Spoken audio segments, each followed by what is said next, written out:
In front of me is OPPO A83, and today I would like to show you how you can change this device's theme. Begin by opening Theme Store and tapping on Themes at the bottom left corner. Then tap on a perfect one for you.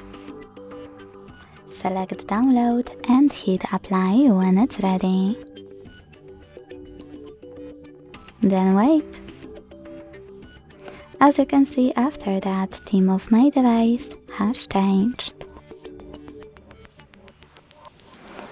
If you want to go back to your default theme, you can always go back into Theme Store app. Then click on this icon at the top right corner. Select the default theme and hit apply. Thanks so much for watching. If you enjoyed this video, leave a like, comment and subscribe. Bye!